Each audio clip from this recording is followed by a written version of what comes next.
Thank you, Madam. Madam, a direct connection can be drawn between the policies of the government and the continuing educational backwardness of Muslims. In both higher education and schooling, Muslims want to get formal education, but because of government apathy and negligence, Muslims drop out of the education system is sooner than children of any other community. The government UDIC data, Madam, covers school education, says that Muslim student representation gradually declines from class 6 onwards and reaching its lowest in class 11 and 12. Enrollment percentage of Muslims dropped from 14.42% upper primary, class 6A, to 10.76% higher education, class 11 and 12. Only 76.37% of Muslim students continue after elementary education as compared to the national average of 81.26%. Madam, 28 states have gross GR of 80% for primary education, but only 12 states achieve 80% secondary level. This shows a clear systemic bias against Muslims. Muslim children do not have means to cross beyond primary education, but the government has limited pre-matric and post-matric scholarship class and above.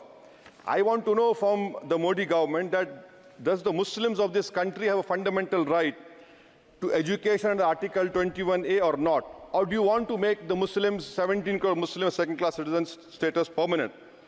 Madam, there are 1.7 lakh fewer Muslims pursuing higher education. That was not the case till 2021.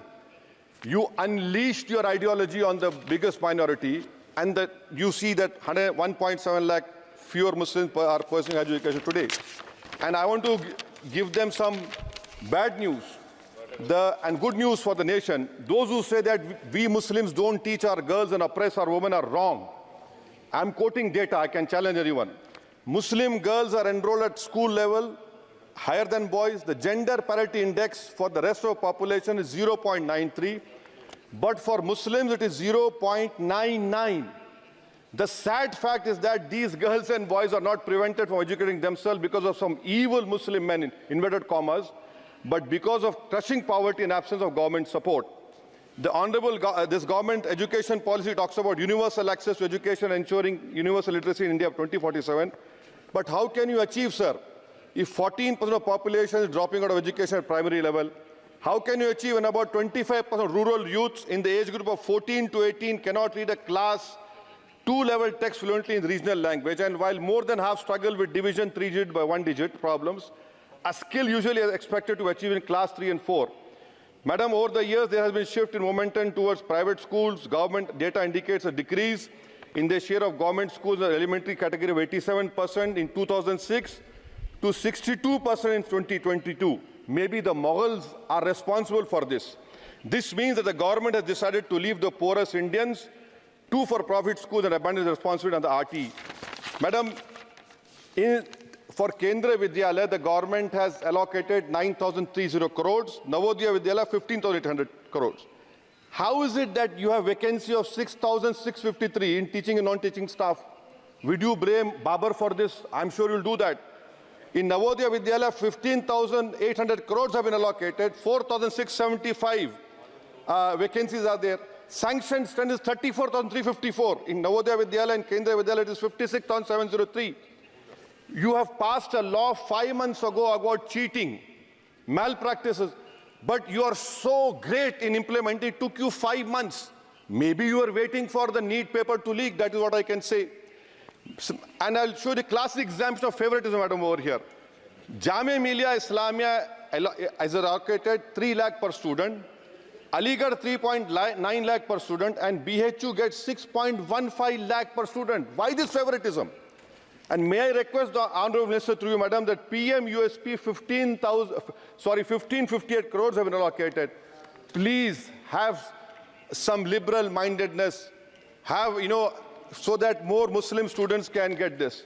Your HIFA scheme, madam, HIFA scheme, 39,720 crores have been sanctioned for 103 institutions. 22 are IITs, 12 are AIMIMs. These people can pay back money. How can Jamia Millia and AMU pay back money? I don't know who has told you this. And more important, madam, 29% of graduates and above in India are unemployed. And half of them do low-skilled jobs. This is for you to understand. And may I come to Jamia Millia, madam? Jamia Millia, you have no permanent vice-chancellor. Why? Why is it that a registrar is not even qualified to hold that post? Why is it that a standing council is running the Jamia Millia? And please inquire that why 438 crores have been given HIFA, whether competent construction companies have been given or someone has been given on the basis of favoritism. How is it, sir, that the present status of 100 years old Jamia Teachers Association, their office has been sealed, their body has been dissolved, there is no funds to run the university, to pay outsourcing staff, to build for building maintenance, no research grant? I demand that registrar and the standing council to be immediately removed. Now, coming to Aligarh Muslim University, there are 1,400 2 minutes. AMU daily wage workers are 1,400, temporary 1,559. Why don't you regularize them? And why are you not giving separate funds, Honorable Minister Garu, to the AMU branch at Murshidabad, in Mallapuram, and in Kishanganj? You want it to be closed? Madam, as of July 2023, the share of ST OBC in senior professors is even lower. I'm giving you figures, madam. In central universities, there are 66.29 general teaching staff. SC, ST OBC only 30%. NIT 67%. 33% ST OBC. In IIT, 84.5 general category. SC, ST OBC 14%. IIM 86.83%. And in general 11%. Who's responsible, sir? You are running the government 10 years. You are running the 10 years. And lastly, madam. Lastly, NCRT has been given 500 crores.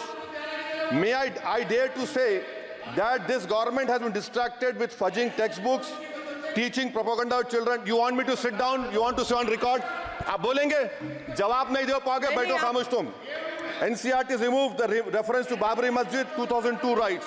Why should people not learn from mistakes of past? Should our children not learn of Gujarat program, massacre of minority Muslims? Those who ignore history mistakes are bound to repeat them. It has made up history argued Indians don't have migrant DNA. Madam, 1 minute, khatam karo. The truth is DNA shows that there are 4 ways of migration in India. Africa, Iran, Southeast Asia, and Eastern pasture of the Aryans. There is scientific consensus on this. May I request the Honourable Minister to you, why do you want to hide the killers of Mahatma Gandhi? Do you want to make Godse a freedom fighter? Let the children know who's a Deshbhakt and why are you trying to protect your organization, ideology organization? Madam, in end, I would appeal to the government to fix your priorities. You need to construct more government schools, improve quality of schooling. You need to make active efforts to reduce dropout rate of Muslims. You have a job cut out for you. Do not waste your time. Do not use school textbooks as battleground for petty ideological quarrels. The future of our children depends on quality of education. May I request the Honourable Minister, concentrate on 14% Muslims. You have the highest dropout rate. This nation, we want it to become Viksit Bharat. But if you keep on unleashing ideology of hatred, we cannot become Viksit Bharat. Thank you, madam.